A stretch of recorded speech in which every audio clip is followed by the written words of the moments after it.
Hey everyone, Professor Leis here. In this video, I want to walk us through the process of integrating quotations. So a quotation is a phrase, a word, a group of words, something that is taken from its original context and put into a new context. But when we use the word quote or to quote, we mean that it's verbatim, it's exact. Now to integrate, this means that we're taking pieces and combining them in such a way where it creates a cohesive whole. They belong together. It doesn't seem like they're just put together in a haphazard fashion. They're actually uh, melded together in such a way where it feels like it is a cohesive piece, right? So let's look at the Oxford English Dictionary definition of to integrate. It means to put or bring together parts or elements so as to form one whole, to combine into a whole. So the biggest thing to keep in mind when we are quoting is that quotations want to belong in our essay or our piece of writing. They want to feel like they're a part of it, right? Now keep in mind, quotations are removed from their original context. And so if something is taken out of its original context and put into a new context, it may not make sense right away unless we do certain things to help it make sense to our readers. So we need to ensure that they belong in our new context, the new kind of word family that we're putting them in. So we want to connect our quotations to our own words and ideas. And in essence, we want to show them a little bit of love and attention. So I like to use the analogy of thinking if we imagine an essay or an article or a book or whatever it might be, if we imagine that as a word family and we're taking a quotation or a collection of words out of its original word family and putting it into a brand new word family, we need to make sure that that quotation is going to feel loved and supported in its new family, right? So if we envision it that way, it can kind of help us figure out how to make the quotation fit in our essay.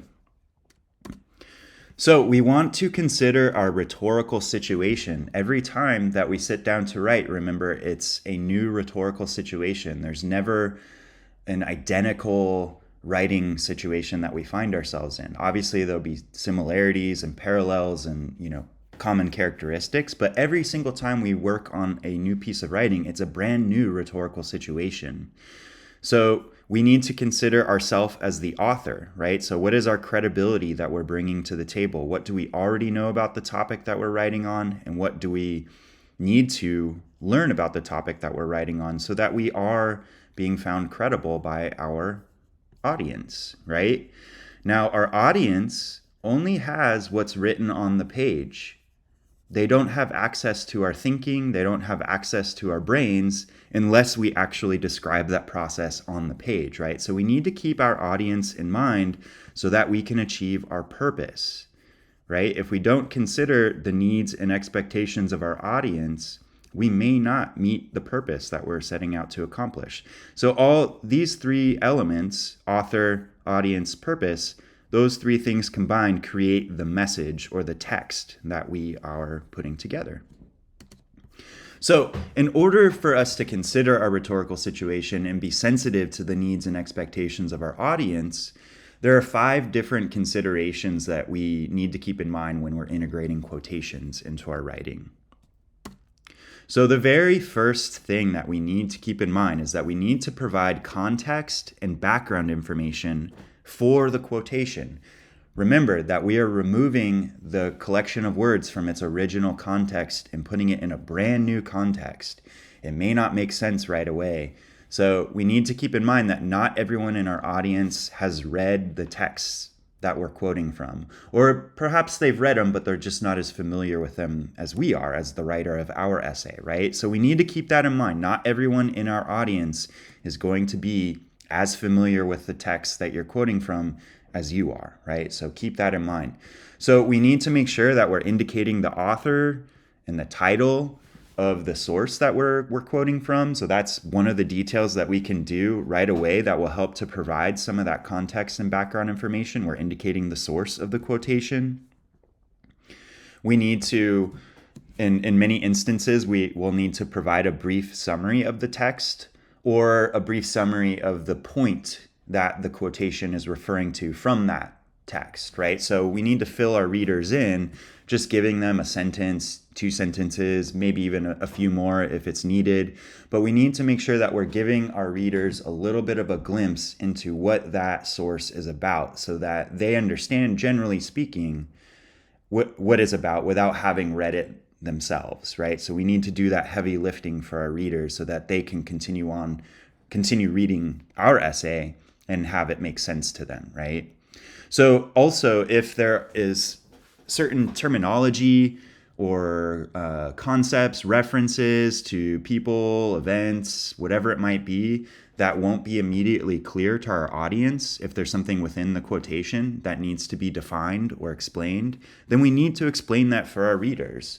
So we can't expect them to just understand what that reference is to or what that term means if it's not going to be immediately clear. So we need to make sure that we define those things for our readers, explain those things, fill them in so that they're not lost as they continue reading our essay. But yeah, just keep in mind, we're removing the quotation from its original context. So we need to make sure that we're providing that, we're filling in that context or those gaps for our readers so it makes sense to them. So let's look at an example from a student, one of my former students from a number of semesters ago. The Semper Fi Fund not only offers support to veterans, but also to their families. As explained on their website, they're dedicated to providing immediate financial assistance and lifetime support to combat wounded, critically ill, and catastrophically injured members of all branches of the U.S. Armed Forces and their families. So this student was writing an essay that focused on this particular organization, the Semper Fi Fund. Now, this portion highlighted in yellow is where the student is providing context and background information for the quotation here, right? So without the information in yellow, this stuff wouldn't necessarily make sense to our readers. So even if you've never heard of the Semper Fi Fund, don't know what they do, at least we get a general sense that, okay, it's an organization that supports veterans in some fashion, right? So that's where the student is filling us in with that important context and background information. So the second thing that we need to consider is we need to make sure that we're introducing our quotations with signal phrases. So if we look at the word signal, the root of that word is sign. And a sign is something that lets you know something. So this is the adjectival form of the word sign. So if we think about a traffic signal, for example, what that does is it indicates when it's safe to go through an intersection or when we need to stop so that traffic moves smoothly, so that nobody gets injured or hurt, whatever it might be. But it lets us know something, right? And so the same is true of a signal phrase. So a signal phrase is a group of words that lets us know that a quotation is coming. It indicates important context for us. It might indicate who the source of the quotation is. But in any case, it attaches the quotation to our own writing. It serves as a bit of a transition. It might provide some of that context, but it's very important that we use signal phrases. We don't just jam the quotation right into our writing without introducing it first. So these are some examples of signal phrases. These are just basic kind of constructions. Feel free to use them and adapt them as needed. But once you start to become more comfortable with the idea of signal phrases, you can make them more complex, more nuanced. They can begin to match more your writing style. But regardless, we need to make sure that we're introducing our quotations with signal phrases. So these are some basic examples, how that might look, in actual writing fashion. All the highlighted portions in yellow are signal phrases for the quotations. So this example, Miller and Jurassic write, a commitment to working at the edge of one's own understanding is, we maintain, what lies at the heart of the educational enterprise. So without this little phrase here, If we didn't say that, we might be lost. Where the heck did this quotation come from? Who's speaking this? What is it referring to, right? So the signal phrase does important work in that regard. Same is true with this one. Zadie Smith reveals that the very reason I write is so that I might not sleepwalk through my entire life. So we know that this statement comes from this person, Zadie Smith. Here's another one. As Professor Leis often insists, good ideas take time and attention to develop. So we know that this statement is something that Professor Leis often insists. So we have a little bit of context. It introduces the quotation. It serves as a bit of a transition. A composition structure, according to John McPhee, must be strong, sound, and artful. So this signal phrase is a little bit more sophisticated than these earlier ones, but it still does that important job of attaching the quotation to the writing. It helps provide context. It serves as a bit of a transition into the quotation, so it's not a complete surprise. So going back to that previous student example, it's the same paragraph. This highlighted portion in yellow is where the student crafted a signal phrase to introduce the quotation. As explained on their website, they are dedicated to providing immediate financial assistance, etc., etc. So you'll notice that in the previous example, this portion of the statement was grouped in with the context. And that's something to keep in mind, is that the signal phrase often helps establish context. So we know part of the context here is that this quotation is found on Semper Fi Fund's website, right? And it leads into the quotation. It serves as a transition. If we were just listening to this being read, if we weren't actually viewing it, we wouldn't necessarily know when the quotation starts and the signal phrase ends. So that's something else to keep in mind. It should fit grammatically. But regardless, we need to make sure that we introduce our quotations with signal phrases. Okay, so the third thing that we need to keep in mind whenever we are quoting is that we are quoting accurately. So to quote means that we're using the wording as written, verbatim. We're not approximating it. It's not a summary of it. It's not a paraphrase of it. We're not describing it in our own words. It means that it is the exact wording from the original source. So we need to make sure that we are indeed quoting accurately. So what you can do is do a side-by-side comparison between the original source. So what is that statement that you're quoting as it appears in the original essay or article or whatever it might be? And does it match the one that you put in your essay? Are they indeed the same, right? Now, there are technical ways where you can slightly alter a quotation in order to clarify certain things or make it fit grammatically with your sentence. We would use brackets in that case to replace certain words in the quotation, but those brackets indicate to our readers that we're changing something, but only for the purposes of clarification or grammatical necessity. We never change things to change the meaning of the quotation. Otherwise, that's not really quoting, right? That's distorting something. But yes, we need to make sure that the quotation is indeed accurate. So don't just trust your memory, do a side-by-side comparison.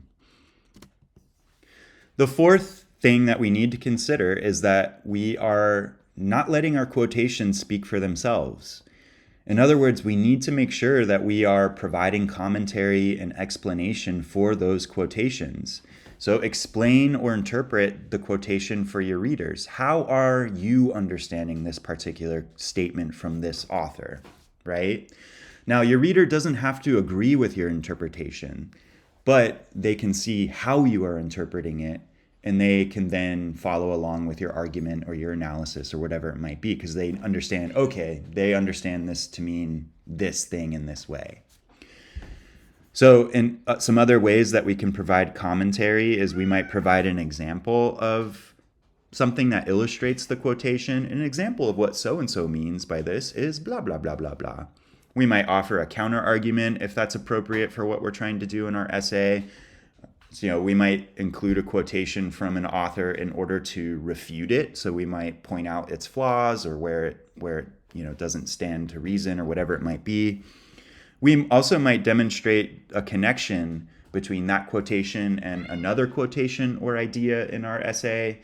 But whatever it is, we are offering something to the quotation for our readers, right? So we never let the quotation speak for itself, because we've all had the experience where two different people read the same exact statement and come away with two completely different interpretations. That's how most of the world's religions have kind of divided into different sects and branches and practices, right? People reading the same religious doctrine but coming away with two different interpretations. Boom, we got two different branches of a religion, right? So we want to make sure that we are having the last word. We're amplifying our voice so that we're not letting the quotation speak for itself. So going back to that student example, this is from the same essay, but it's a different area in the essay. So let me go ahead and read through this and explain what the student's doing here. Returning home after combat can be difficult, especially when you're wounded. One of the Semper Fi Fund's main goals is to let veterans know that they're not alone on their journey of transitioning back to civilian life. They do this by amplifying donations to comprehensive, proven programs that deliver immediate and long-lasting impact. They make sure that veterans have the resources needed to recover and aid their transition back into their communities.